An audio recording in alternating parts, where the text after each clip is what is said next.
Hello student, मैं doctor Pankaj Tiwari. Higher mathematics के इस वीडियो में आप सभी का स्वागत है। स्टूडेंट, हम डिस्कस कर रहे हैं न्यूमेरिकल मेथड, और न्यूमेरिकल मेथड में आप सभी को मालूम है हम डिस्कस कर रहे हैं solution of simultaneous linear algebraic equation के बारे में। तो student, solution of simultaneous linear equations को सॉल्व करने के हमारे पास दो मेथड हैं, डायरेक्ट मेथड और इटरेटिव मेथड। डायरेक्ट मेथड हम यहां फिनिश कर चुके हैं, जिसमें हमने आपको गॉस एलिमिनेशन, इसके बाद हमने आपको बताया गॉस जॉर्डन, देन हमने आपसे डिस्कस किया था एलयू डीकंपोजिशन, जिसको आप क्राउच मेथड के नाम से भी जानते थे। इसके बाद स्टूडेंट हमने पार्ट 2 सेकंड स्टार्ट किया था इटरेशन मेथड, और इटरेशन मेथड में हमने आपसे डिस्कस किया है सबसे पहले Gauss Jacobi method, Gauss Jacobi के बाद हमने आपसे डिस्कस किया था गॉस सीडल मेथड, और आज हम यहां नेक्स्ट एंड लास्ट मेथड आपसे डिस्कस करने वाले हैं, जिसका नाम है रिलैक्सेशन मेथड। तो स्टूडेंट, रिलैक्सेशन मेथड में हमें करना क्या होता है वो हम आपको एक प्रॉब्लम के थ्रू आपको बताने जा रहे हैं। तो स्टूडेंट बहुत ध्यान से देखेंगे, इंपॉर्टेंट है, खासकर इंजीनियरिंग स्टूडेंट के लिए ये बहुत इंपॉर्टेंट है। तो स्टूडेंट, यहाँ जो है आईटेप पर न्यूमेरिकल मेथड पे बेस्ड एक प्लेलिस्ट हो रही होगी। अगर आपने न्यूमेरिकल मेथड पे बेस्ड लेक्चर्स आपको नहीं मिल रहे हैं या आपने अभी तक वॉच नहीं किए हैं, तो यहाँ आईटेप पर आप जो है क्लिक करके पूरी की पूरी प्लेलिस्ट यहाँ शो होगी, तो आपको जो भी लेक्चर्स वॉच करना है आप वहां से वॉच कर सकते हैं। और स्टूडेंट, अगर चैनल आपने सब्सक्राइब नहीं किया है तो आप चैनल भी प्लीज सब्सक्राइब कर लें, जिससे कि आपको जो है फर्दर नोटिफिकेशन वहां से मिलते रहेंगे। तो आइए स्टूडेंट, हम रिलैक्सेशन मेथड के बारे में डिस्कस कर लेते हैं। क्या होगा स्टूडेंट, हमें कुछ सिमल्टेनियस इक्वेशंस दी होंगी, आपकी स्क्रीन पे एक प्रॉब्लम दी है, solve by relaxation method 10x minus 2y minus 2z equal to 6 minus x plus 10y minus 2z equal to 7 and minus x minus y plus 10z is equal to 8। तो student, इन equations में सबसे पहले आपको जो ध्यान रखना है वो ध्यान रखना है कि डायगोनली डोमिनेंट है या नहीं। डायगोनली डोमिनेंट का मतलब ये है कि आपको ये देखना है कि ये x का जो कोफिशिएंट है इसकी वैल्यू हमेशा इन दोनों के सम से क्या होनी चाहिए, ग्रेटर होनी चाहिए। आप देखिए, इन दोनों का सम करोगे ये हमेशा ग्रेटर आएगी। सेकंड इक्वेशन में आप देखो हम किसकी बात कर रहे हैं, डायगोनली डोमिनेंट की। तो आप देखेंगे ये 10y, y का जो कोफिशिएंट होगा इन दोनों के सम से क्या होगा, ग्रेटर होगा। सेम यहां होगा, देखो z का जो कोफिशिएंट होगा इन दोनों के सम से क्या होगा, ग्रेटर होगा। तो स्टूडेंट, ये सबसे पहली कंडीशन हमारी होती है रिलैक्सेशन मेथड की कि ये क्या होना चाहिए, डायगोनली डोमिनेंट होना चाहिए। तो आप चाहें तो जब सॉल्यूशन इसका निकालें तो ये कंडीशन आप लिख भी सकते हैं, है ना। आप ये कंडीशन लिख के उनको दिखा सकते हैं कि आप ऐसे लिख सकते हैं कि here modulus of 10 is greater और modulus of -2 plus modulus of -2, और ये देखिए आप मॉडुलस ऑफ 10 सेकेंड इक्वेशन में इज ग्रेटर किससे, modulus of -1 plus modulus of -2, and third equation में आपका क्या आएगा, modulus of 10 is greater than किससे बड़ा होगा, -1 प्लस और -1 से, है ना। तो ये कंडीशन जो है यहाँ क्या कर रही है, आपकी सेटिस्फाइड कर रही है। तो जितनी भी प्रॉब्लम्स आपको दी होंगी रिलैक्सेशन मेथड से सॉल्व करने के लिए, सब में क्या करना होगा, डायगोनली डोमिनेंट हमें क्या करने होंगे, चेक करने होंगे। इसके बाद स्टूडेंट यहाँ हमें इसके रेजिड्यू निकालने हैं। क्या निकालने हैं, इसके रेजिड्यू निकालने हैं। तो इसको तो आप स्टूडेंट इक्वेशन फर्स्ट बोल दो, इसको इक्वेशन सेकंड बोल दो, एंड इसको इक्वेशन क्या बोल दो, थर्ड बोल दो, है ना। बोर्ड पे थोड़ा सा स्पेस कम है तो मैं सॉल्यूशन में यहां फिर से ये फर्स्ट इक्वेशन, सेकंड इक्वेशन और थर्ड इक्वेशन लिख रहा हूं, है ना। इसको फर्स्ट इक्वेशन मानेंगे, इसको सेकंड मानेंगे और इसको थर्ड मानेंगे। अब स्टूडेंट हमें क्या करना है, इसके रेजिड्यू निकालने हैं। तो रेजिड्यू कैसे निकलेंगे आपको वो मैं आपको यहां बता देता हूं, ठीक है। तो रेजिड्यू इसके जो निकालने हैं वो कैसे निकलेंगे, आप रेजिड्यू देखें। तो रेजिड्यू आपका होगा, एक होगा आपका Rx, एक आपका होगा Ry और एक आपका होगा Rz। ये आपके रेजिड्यू होंगे, तो आपको ध्यान रखना है Rx, Ry और Rz। Rx का मतलब है फर्स्ट इक्वेशन से, Ry सेकंड इक्वेशन से और Rz हम निकालेंगे थर्ड इक्वेशन से। कैसे निकलते हैं, जो भी लेफ्ट साइड में जो भी एलिमेंट दिए उन सबको कहां लेके जाएंगे अपन, राइट साइड में। तो स्टूडेंट ऐसे इसको ऐसे लिख सकते हैं 6 minus 10x plus 2y plus 2z, और इसको हमने मान लिया स्टूडेंट इक्वेशन नंबर 4। अब आप देखेंगे यहां से निकालेंगे आप Ry, तो Ry कैसे निकलेगा आप देखेंगे ध्यान से। आप क्या करें, 7 plus x minus 10y plus का 2z, और इसको हमने मान लिया इक्वेशन नंबर 5। इस इक्वेशन 2 में जो भी लेफ्ट साइड में जो भी एलिमेंट दिए उन सबको हम कहां लेके जाएंगे, राइट साइड में। अब देखिए हमें RZ निकालना है, तो RZ के लिए आपको यूज करनी होगी इक्वेशन 3।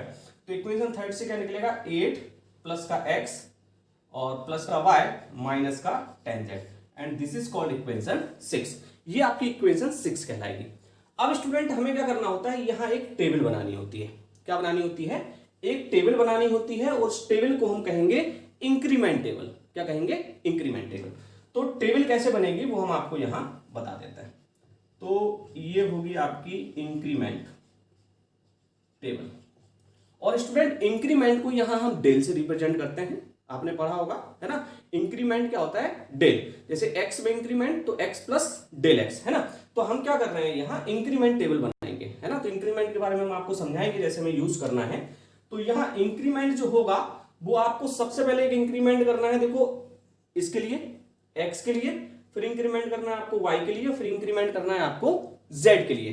तो आप इसको किस तरीके से लिखेंगे, आप इसको लिखेंगे x के लिए जो इंक्रीमेंट होगा उसको आप लिखेंगे डेल rx, इंक्रीमेंट जो y के लिए होगा वो आप लिखेंगे डेल ry, इंक्रीमेंट जो z के लिए होगा उसको आप लिखेंगे डेल rz। तो स्टूडेंट ये तो आपकी बन गई एक टेबल। अब इस टेबल में बनाने के लिए आपको क्या करना है, यहां del x is equal to 1, del y is equal to 1 and del z equal to 1। तो ये जो एलिमेंट आपको लेना है, देखो x के लिए जो एलिमेंट लेना है वो आप कैसे लेंगे, इनको देखो आप, इनके कंपेयर, इनके वो देखो आप कोफिशिएंट x y z के, तो आप ऐसे लिख देंगे -10, 2 एंड 2। अब आप यहां से देखें x का कोफिशिएंट 1, -10 एंड 2, और थर्ड वाली इक्वेशन का आप इसमें लिखेंगे डेल rz में, तो होगा 1, 1 एंड माइनस का 10। तो ये तो आपने क्या कर लिए, ये आपने एलिमेंट यहां से ले लिए। अब स्टूडेंट आपको क्या करना है, यहां चेक करना है, देखो आप यहां आपको क्या चेक करना है, यहां आपको चेक करना है कि del x is equal to del y is equal to, या आप ऐसे बताएं, ऐसे बात कर लें, है ना, कि x is equal to y is equal to z is equal to 0। जब आप इक्वेशन 4, 5 और 6 में x, y, z की जगह 0 पुट करेंगे तो आपको यहां से क्या मिलेगा, rx की वैल्यू मिलेगी आपको 6। अब आप इक्वेशन 5 में x, y, z 0 रखेंगे तो आपको ry मिलेगा 7, और सेम आप इक्वेशन 6 में x, y, z की जगह जब स्टूडेंट 0 पुट करोगे तो यहां rz आपको क्या मिलेगा, 8 मिलेगा। तो rx की जो वैल्यू मिलेगी आपको वो क्या मिलेगी, देखो 6 मिलेगी, और आप इसकी बात करेंगे तो यहाँ 7 मिलेगा, और इसकी बात करेंगे तो यहाँ आपको क्या मिलेगा, 8 मिलेगा। अब स्टूडेंट इस टेबल को जो है आपको क्या करना है, आगे बढ़ाना है। इस टेबल को आपको क्या करना है, आगे बढ़ाना है। तो अब आप स्टूडेंट यहाँ ये देखना है हमें कि इस टेबल में सबसे लार्ज वैल्यू कौन सी है, सबसे बड़ी वैल्यू देखो आप चेक करो, 6, 7, 8 में सबसे लार्ज वैल्यू आपकी क्या है, 8 है। सबसे लार्ज वैल्यू आपकी क्या है, 8 है। और आपको मैंने डायगोनली डोमिनेंट जो बताए थे, तो इसके डायगोनल देखिए क्या है, 10 है, 10 है और 10 है, या आप ऐसे समझे 10 है, 10 है और 10 है, ठीक है ना। तो आपको क्या करना है, ये जो नंबर आपको जो लार्ज नंबर मिल रहा है इसको आपको क्या करना है, इसके डायगोनल से डिवाइड करना है ना। तो यहां डायगोनल से जब आप डिवाइड करोगे तो आप यहां क्या लिखोगे, यहां आप लिखोगे डेल। अब ये नंबर जो है किसका है, z का है, तो आप यहां लिखेंगे del z is equal to, del z is equal to 8 divided by 10, और 8 को जब आप 10 से डिवाइड करोगे तो आपको मिलेगा 0.8, और 0.8 किसके नियर होता है, 1 के नियर। तो कैलकुलेशन से बचने के लिए हम इसको लिख सकते हैं नियर टू 1, नियर टू हम क्या लिख सकते हैं, 1। अब स्टूडेंट आपको क्या करना है, इस डेल z मतलब z की वैल्यू आपको 1 पुट करनी है, डेल की वैल्यू आपको z की वैल्यू क्या पुट करनी है, 1 पुट करनी है, और z की वैल्यू आप 1 पुट करोगे कहां, इक्वेशन 4 में, 5 में और 6 में। जब आप इक्वेशन 4 में z इक्वल टू 1 पुट करोगे तो यहां से कुछ वैल्यू मिलेगी, यहां से कुछ वैल्यू मिलेगी, यहां से कुछ वैल्यू मिलेगी, वो आपको यहां नोट डाउन करना है। तो स्टूडेंट हमें ये देखना है कि z की वैल्यू तो हम 1 पुट कर रहे हैं, तो x और y हम क्या पुट करेंगे, तो इनिशियल हमने क्या लिया था, x, y, z 0, तो यहां से हम देखो क्या करेंगे, हम यहां से लिखेंगे put x is equal to 0, y is equal to 0 and z is equal to 1। z is equal to हम 1 पुट करेंगे कहां, इन इक्वेशन 4, 5 और 6 में। ध्यान से देखना स्टूडेंट, हम क्या कर रहे हैं, इनिशियल एक्स वाई की वैल्यू 0 और डेल जेड जो हमने निकाला है 1। तो डेल जेड जो हमारा आया है ये क्या आया है, इंक्रीमेंट आया है। डेल जेड हमारा क्या है, इंक्रीमेंट है। तो एक्चुअल में अगर देखें तो जेड की इनिशियल वैल्यू क्या थी 0 और 0 में इंक्रीमेंट हमारा आया है 1। तो 1 को आप ऐड करोगे तो यहां से z इज इक्वल टू क्या मिलेगा 1। तो फिर हम यहां z इक्वल टू 1 क्या करने जा रहे हैं, पुट करने जा रहे हैं। अब आपको समझ में आया, हमने यहां क्या किया, initial x y z equal to 0 रखा। जब आप इक्वेशन 4, 5, 6 में x y z equal to 0 रखोगे तो आपको वैल्यू रिस्पेक्टिवली मिलेंगी 6, 7 और 8। अब हमें ये देखना है कि यहां से लार्ज नंबर कौन सा है, 8। इस लार्ज नंबर 8 को हमने क्या किया, इसका जो हमने डायगोनली डोमिनेंट जो चेक किए थे तो ये 10 आ रहा था, है ना। तो हमने 10 से क्या किया, इसको डिवाइड किया। 10 से डिवाइड किया तो मिला 0.8। 0.8 हमारा 1 के नियर है। तो हमने ये माना कि z के लिए जो इंक्रीमेंट है वो क्या है, 1 है। इनिशियल जो हमने वैल्यू ली थी एक्स वाई जेड की वो 0 ली थी। तो x0 y0 और z is equal to 0 plus उसका इंक्रीमेंट। तो इंक्रीमेंट कितना हो रहा है 1। तो 0 प्लस 1 इज इक्वल टू 1। तो हम यहाँ x equal to 0, y equal to 0, z equal to 1 हम पुट करेंगे कहां, इक्वेशन 4, 5 और 6 में। तो अब स्टूडेंट हमें ये देखना है कि जब 4, 5 और 6 में हम ये वैल्यू पुट करेंगे तो हमें क्या मिलने वाला है। देखिए आप स्टूडेंट ध्यान से, ये देखिए आप, ये Rx की वैल्यू जब आप चेक करेंगे, देखो आप Rx निकालोगे, आप यहां Ry निकालोगे और Rz निकालोगे। तो देखो x की वैल्यू 0 रखी, y की वैल्यू 0 रखी, z की वैल्यू यहां 1 रखी, तो मिला 2 और 6 में से आपका क्या हुआ, 2 ऐड हो गए। तो आपको Rx यहां क्या मिला, 8 मिला। अब यहां देखिए आपने x 0 रखा, y 0 रखा, z 1 मिला, तो 7 और 2 9 मिला आपको। अब आप z चेक करेंगे स्टूडेंट, तो x और y 0 रखा, -10 ये 1 रखा, तो -10 में से 8 जाएगा, मतलब आपको मिलेगा -2। तो स्टूडेंट ये जो वैल्यू आपको निकल के आई है, ये वैल्यू आपको कहां लिखनी है, टेबल में लिखनी है। तो आप देखो Rx की जगह, तो x में जो इंक्रीमेंट हो रहा है वो क्या हो रहा है, 8 हो रहा है, ये इंक्रीमेंट 9 हो रहा है और ये आपका क्या हो रहा है, -2 हो रहा है। क्लियर है। अब स्टूडेंट हमें यहां फिर से वही सेम प्रोसेस करनी है। हमें यह देखना है कि इन तीनों में से लार्ज नंबर कौन सा है। तो आप चेक करेंगे तो लार्ज नंबर आपको कौन सा मिला, 9 मिला, और 9 किस में है, y में है। तो यहां स्टूडेंट आपको क्या करना है, फिर से आपको ये चेक करना है कि del y is equal to, तो y में जो इंक्रीमेंट होगा वो 9 डिवाइडेड बाय, डायगोनल हमारा 10 था, तो 9 डिवाइडेड बाय 10, और 9 डिवाइडेड बाय 10 होगा 0.9, और आप बहुत अच्छे से जानते हैं किसके नियर है, 1 के नियर है ना। तो यहां y में जो इंक्रीमेंट हुआ वो कितना हुआ, 1 हुआ। तो अब हम यहां लिखेंगे नाउ पुट। देखिए x इक्वल टू तो 0 ही है, कोई दिक्कत नहीं है। y में इंक्रीमेंट कितना हुआ, 1। पहले y की वैल्यू क्या थी, 0, इंक्रीमेंट हुआ 1 का, तो 0 प्लस 1, तो y क्या हो गया आपका यहां 1, and z is equal to already 1 दिया हुआ था। तो अब x की वैल्यू 0, y की वैल्यू 1 और z की वैल्यू 1 हम पुट करेंगे कहां, सेम कहां, इक्वेशन 4 में, 5th में और 6 में। तो आप स्टूडेंट पुट करो जरा, देखिए जब पुट करेंगे तो एक Rx मिलेगा, एक आपको Ry मिलेगा और एक आपको Rz मिलेगा। अब वैल्यू क्या मिलेंगी आप देख लो, यहां देखिए आप, ये लिखा हुआ है 6 माइनस ये 0 हो गया, और प्लस देखो ये माइनस का, ये प्लस का 2 हुआ और ये प्लस का 2 हुआ, तो 6 और 4 10, तो ये वैल्यू आपकी आ रही है 10। y में चेक करो आप, देखो ये 7 है, x की वैल्यू 0 है, ये -10 है और ये +2 होगा क्योंकि y और z 1 है। तो 7 और 2 9, 9 माइनस 10, तो इज इक्वल टू हो रहा है -1। क्लियर स्टूडेंट, आगे बढ़ेंगे तो देखो लिखा हुआ है 8, x की वैल्यू 0 है, y की 1 है, -10, तो 8 और 1 9, और 9 माइनस 10 आपके कितने होंगे, फिर से यहां -1 होगा। तो स्टूडेंट आप ये मान के चलें कि आपको जो वैल्यू मिल रही है वो क्या मिल रही है, 10 मिल रही है, -1 मिल रही है और -1 मिल रही है। अब आप स्टूडेंट यहां फिर से चेक करेंगे कि यहां कौन सा लार्ज नंबर है, तो यहां लार्ज नंबर जो है वो आपका क्या है, 10 है। जब 10 आपका लार्ज नंबर है तो आपको क्या करना है, देखो 10 किसका है, x का है, तो आपको यहां इंक्रीमेंट फिर से निकालना है किसमें, x में। तो आई थिंक ये विजिबल है आपको कि नहीं, मैं एक बार चेक कर लूं।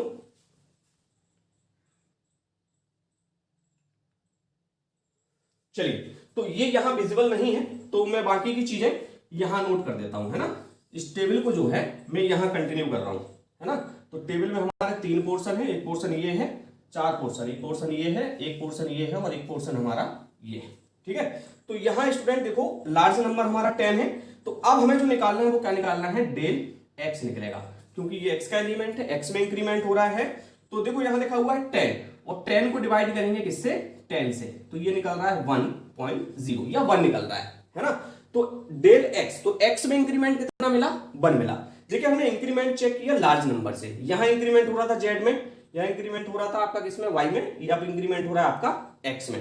तो अब आप x में इंक्रीमेंट कितना हो रहा है आपका 1, तो स्टूडेंट आप क्या करेंगे, इंक्रीमेंट पुट करेंगे। तो हम लिखेंगे now put x equal to, x की वैल्यू पहले थी 0, अब इंक्रीमेंट हो रहा है 1 का, तो इंक्रीमेंट के साथ होगी 0 + 1, माने x होगा आपका 1, y इज इक्वल टू आपका ऑलरेडी 1 है, and z is equal to भी आपका 1 है। हम कहां पुट करने जा रहे हैं, इक्वेशन 4, 5th और 6 में। अब स्टूडेंट आपका क्वेश्चन एक यहां हो सकता है कि सर ये टेबल हमें कहां तक ऐसे लेके जानी है और हमें कैसे पता चलेगा कि अब हमारा आंसर जो है आने वाला है। तो स्टूडेंट हमें क्या करना है, ये वैल्यू जो हम पुट करते हैं हमें तब तक पुट करनी है जब तक कि यहां जो वैल्यूज हमारी निकल के आती हैं, ये वैल्यू आपकी क्या निकल के आए, 0 0 0, और 0 0 जो वैल्यू निकल के आएंगी तो फिर हमें ये चेक करना है कि कौन सी वैल्यू रखने पर 0 0 आई है, वही हमारे क्या होंगे, आंसर्स होंगे, वही हमारी इटरेशन वैल्यू होंगी, है ना। तो स्टूडेंट ये क्या करना है, हमें ये सारी वैल्यू पुट करना है 4, 5th और 6 में। आप देखिए यहां पुट कीजिए, तो ये देखिए आप क्या रखना है 1, तो ये हो जाएगा 6 - 10 + 2 + 2, तो 6 4 10 - 10। तो यहां से आप एक बार rx निकालेंगे, एक बार आप ry निकालेंगे और एक बार rz निकालेंगे। तो यहां से 10 10 10, देखो 0 आ गई। y में आप पुट करेंगे तो देखो 7 होगा, प्लस का 1 होगा, माइनस का 10 होगा, प्लस का 2 होगा, तो 7 3 10 10, देखो ये भी 0 आ रहा है। अब आप 6 में देखेंगे, आप 8 दिया हुआ है, x की जगह आपने 1 रखा, y की जगह आपने 1 रखा, z की जगह आपने 1 रखा, तो 8 × 10 - 10 = 0।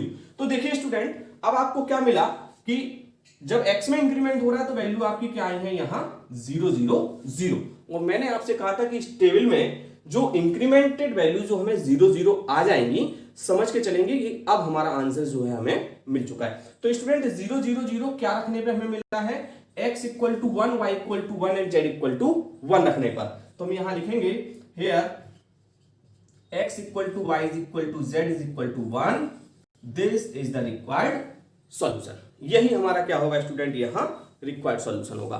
तो आई थिंक आपको समझ आया होगा। मैं एक बार और डिस्क्राइब कर दूं आपको कि हमें रिलैक्सेशन मेथड से क्या करना होगा, कुछ सिमल्टेनियस इक्वेशन दी होंगी, रिलैक्सेशन मेथड से उनको सॉल्व करना होगा।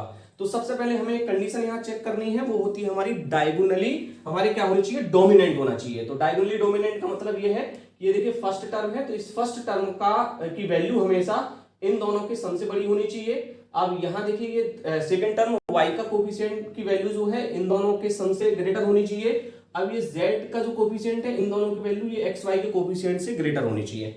तो यहाँ में स्टूडेंट चेक करके देखा, देखिए ये ग्रेटर हो रही है, ये ग्रेटर हो रही है और ये ग्रेटर हो रही है, मतलब हमारे डायगोनली डोमिनेंट हो रहे हैं। अब स्टूडेंट हमें यहाँ क्या करना होता है, रेजिड्यू निकालने होते हैं। तो यहाँ एक rx, ry और rz कैसे निकलते हैं, इक्वेशन फर्स्ट में जो लेफ्ट साइड में जो टर्म लिखे उनको राइट साइड में लेके जाएंगे, तो देखो ये आएगा, सेकंड के लेफ्ट के राइट में लेके जाएंगे तो ये आएगा, इसके लेफ्ट के राइट में लेके जाएंगे तो ये आएगा। तो इस तरीके से हमने क्या किया, 4, 5th और 6 इक्वेशन बना लिए। अब हमें स्टूडेंट यहाँ एक टेबल बनानी होती है जिसको हम कहते हैं इंक्रीमेंट टेबल। तो ये हमने इंक्रीमेंट टेबल बनाई। अब जैसे x में जो इंक्रीमेंट होगा ये हमें रेजिड्यू में इंक्रीमेंट करना है। तो जैसे rx लिखा है तो rx में इंक्रीमेंट क्या होगा, डेल rx, तो इंक्रीमेंट को हम डेल rx से रिप्रेजेंट करेंगे। तो rx का इंक्रीमेंट डेल rx, ry का डेल ry, rz का डेल rz। ठीक है स्टूडेंट, अब हमें क्या करना है, डाटा लेना है, डेल x = 1 पे, y = 1 पे और z = 1 पे। तो हमने क्या किया, ये जो इक्वेशंस हमें दी हैं तो इनके देखो x का कोफिशिएंट -10, y का 2 और z का 2, तो -10 2 और 2। फिफ्थ इक्वेशन देखें, x का कोफिशिएंट 1 -10 2, तो 1 -10 2। अब 6 में आप देखें x का कोफिशिएंट 1 1 -10, तो 1 1 -10। इस तरीके से हमने ये डाटा ले लिया। अब स्टूडेंट डाटा लेने के बाद हम क्या करेंगे, initial x = y = z = value 0 put करेंगे। तो x = y = z = 0 हमने इनिशियल वैल्यू पुट करी, कहां, इक्वेशन 4, 5th और 6 में। जब हमने इनिशियल x y z की वैल्यू 0 पुट की तो देखो ये x y z सब 0 होगा, तो हमें मिलेगा 6 7 और 8। तो हमने देखो क्रमशः लिख दिए 6 7 और 8। अब स्टूडेंट यहां से शुरू होता है हमारा इंक्रीमेंट वाला फंडा। तो तो हमें क्या करना होता है, यहां सबसे लार्ज नंबर आप चेक करो, तो हमें लार्ज नंबर दिया हुआ है 8, तो हम इस 8 को क्या करेंगे, हमें जो भी हमने डायगोनली चेक किए थे ना, तो इसका डायगोनल का जो एलिमेंट होगा z का, तो आप देखिए z में क्या एलिमेंट दिया है 10, तो हम इस 8 को 10 से क्या करेंगे, डिवाइड करेंगे। तो हमने 8 को क्या किया, 10 से डिवाइड किया, या आप इंक्रीमेंट समझ लें कि 10 से डिवाइड करना है।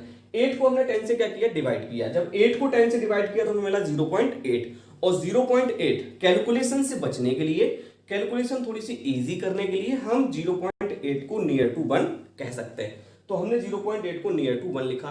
अब स्टूडेंट हमें क्या करना है, देखिए इनिशियल वैल्यू हमें दी थी x y z 0, तो इनिशियल हमें पुट करना है x equal to 0, y equal to 0 और z इक्वल टू 0, लेकिन z में अब जो इंक्रीमेंट हुआ है वो कितने का हुआ है, 1, तो z की वैल्यू में हम z का इंक्रीमेंट ऐड करेंगे।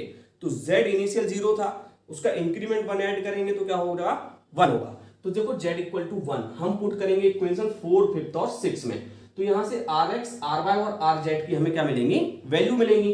ये तीनों वैल्यू उठा के हम क्या करेंगे, यहां पुट कर देंगे टेबल में। जब हम टेबल में पुट करेंगे तो हम यहां फिर देखेंगे कि लार्ज नंबर कौन सा है, तो हमें देखिए लार्ज नंबर जो मिला 9 मिला, और 9 किसका एलिमेंट है, यहां देखिए ry में इंक्रीमेंट है, तो हम क्या करेंगे, इस 9 को देखिए आप y का इंक्रीमेंट है, तो हम del y is equal to 9 को हमने 10 से डिवाइड किया तो ये 0.9 आया, और 0.9 भी बन के नियर है, तो हमें ये पता चला कि y में जो इंक्रीमेंट है वो क्या हो रहा है, 1 हो रहा है। तो जो हमने वैल्यू ऊपर हमने देखो यहाँ x0 y0 z1 लिया था, तो यहाँ देखिए अब जो वैल्यू रखेंगे वो क्या रखेंगे, x0 थी तो 0 रखेंगे, y0 थी लेकिन y में अब इंक्रीमेंट 1 हो गया, तो 0 + 1, ये देखिए ये 1 हो रहा है इंक्रीमेंट, तो 0 + 1 तो y की वैल्यू भी 1 हो गई, और z भी आपको 1 दिया था तो z 1। तो अब जो हम पुट करेंगे वो x equal to 0, y equal to 1 और z इक्वल टू 1 पुट करेंगे इक्वेशन 4, 5 और 6 में, तो आप देखिए फिर आपको rx, ry और rz मिलेगा।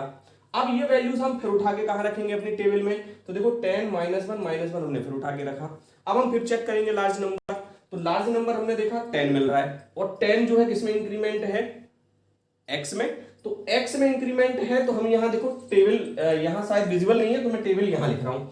तो हमने क्या किया, देखो x का एलिमेंट, तो ये x में increment 10 divided by 10 is equal to 1, तो अब x में इंक्रीमेंट क्या हो रहा है, 1। तो आप वैल्यू देखो, प्रीवियस जो वैल्यू पुट करी थी वो करी थी हमने x equal to 0, y equal to 1 और z इक्वल टू 1, ठीक है। तो y और z तो हम 1 ही 1 लेंगे, क्योंकि इनमें तो इंक्रीमेंट हो नहीं रहा है, इंक्रीमेंट हो रहा है x में, तो x की वैल्यू में हम इंक्रीमेंट ऐड कर देंगे, तो 0 + 1 तो तीनों वैल्यू हो गई, x equal to 1, y equal to 1 और z इक्वल टू 1। अब हम ये पुट करेंगे इक्वेशन 4, 5 और 6 में, तो जब हमने 4, 5 और 6 में पुट करी तो हमें rx, ry और rz की वैल्यू क्या मिल रही है, 0, 0 और 0 मिल रही है।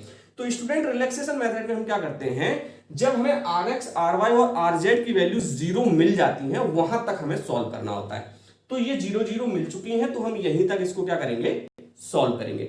जब rx, ry और rz की वैल्यू 0 मिलेंगी तो हमें यह देखना है कि ऐसी कौन सी वैल्यू हमने x, y, z की पुट की थी जिससे कि हमें rx, ry और rz की वैल्यू 0 मिल रही है।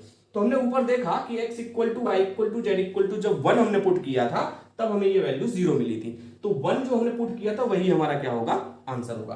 तो यहाँ x is equal to, y is equal to, z is equal to 1 हमारा क्या होगा, आंसर होगा। स्टूडेंट यही होता है हमारा रिलैक्सेशन मेथड। आई होप अब आपको समझ आ गया होगा कि रिलैक्सेशन मेथड की हेल्प से हमें प्रॉब्लम को किस तरीके से सॉल्व करना है। तो स्टूडेंट यहाँ कुछ प्रॉब्लम्स ऐसी हैं जिन प्रॉब्लम्स में ये टेबल जो है, अभी जैसे हमने 1, 2, 3, 4 स्टेप लिए हैं, कुछ टेबल्स ऐसे बनेंगे जिनमें स्टेप्स थोड़े से बढ़ सकते हैं। तो वो टेबल कहां तक जाएंगे, जब तक की वैल्यू हमें rx, ry और rz की 0 ना मिल जाए। तो आई होप स्टूडेंट बाकी की प्रॉब्लम्स आप जो है सॉल्व करेंगे और अपने आप को इंप्रूव करेंगे। तो यहां मैं कुछ अनसॉल्व प्रॉब्लम दे रहा हूं आपकी स्क्रीन पे, उनको आप सॉल्व करेंगे, अपने आप को इंप्रूव करेंगे। और हाँ स्टूडेंट, अगर कोई प्रॉब्लम्स में आती है तो आप हमें जो है ईमेल कर सकते हैं, आप हमें व्हाट्सएप ग्रुप पे जो है अपनी डाउट प्रॉब्लम से भेज सकते हैं, आप कमेंट्स बॉक्स में भी अपनी प्रॉब्लम्स हमसे डिस्कस कर सकते हैं। हम 100% जो है कोशिश करेंगे और कि आपका जो है, हम जो भी आपकी क्वायरीज हो उनका हम जो है सॉल्यूशन आपको दे पाए। तो स्टूडेंट आइए हम यहां डिस्कस कर लेते हैं कुछ अनसॉल्व प्रॉब्लम्स।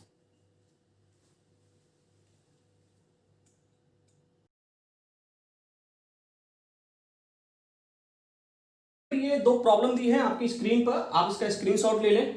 इन दोनों प्रॉब्लम्स को आपको सॉल्व करना है by the method of relaxation. तो रिलैक्सेशन मेथड हम डिस्कस कर चुके हैं। और उसी मेथड पे बेस्ड ये प्रॉब्लम्स हैं जो आपको सॉल्व करनी है और अपने आप को इम्प्रूव करना है। तो आई थिंक स्टूडेंट वीडियो आपको पसंद आया होगा, आपको चीज़ें समझ आई होंगी, आपको कॉन्सेप्ट समझ आया होगा और आपको और भी चैनल के वीडियोस जो हैं वो पसंद आ रहे होंगे। तो स्टूडेंट अगर आपको वीडियो पसंद आ रहा है तो इसको अपने कलीग्स के साथ, अपने फ्रेंड्स के साथ, अपने दोस्तों के साथ शेयर जरूर करें। और हाँ, चैनल अगर सब्सक्राइब नहीं किया है तो आप चैनल भी सब्सक्राइब करें। मैंने चैनल पर बहुत सारी प्लेलिस्ट बनाई हुई हैं, यूनिवर्सिटी वाइज प्लेलिस्ट बनी हुई हैं, यूनिट वाइज प्लेलिस्ट बनी हुई हैं, इंजीनियरिंग स्टूडेंट्स के लिए प्लेलिस्ट बनी हुई हैं, बीएससी स्टूडेंट के लिए प्लेलिस्ट बनी हुई हैं, हमने डिफरेंशियल इक्वेशन की प्लेलिस्ट बनाई है, हमने न्यूमेरिकल मेथड पर बेस्ड प्लेलिस्ट बनाई है और भी लेक्चर्स धीरे धीरे जो रिकॉर्ड हो रहे हैं उनकी भी प्लेलिस्ट मैं जो है आगे तैयार करता रहूंगा और आपको अच्छा कंटेंट देने की कोशिश करता रहूंगा। तो स्टूडेंट आप जो है फर्दर नोटिफिकेशन के लिए आप जो है चैनल को सब्सक्राइब जरूर करें। Thank you.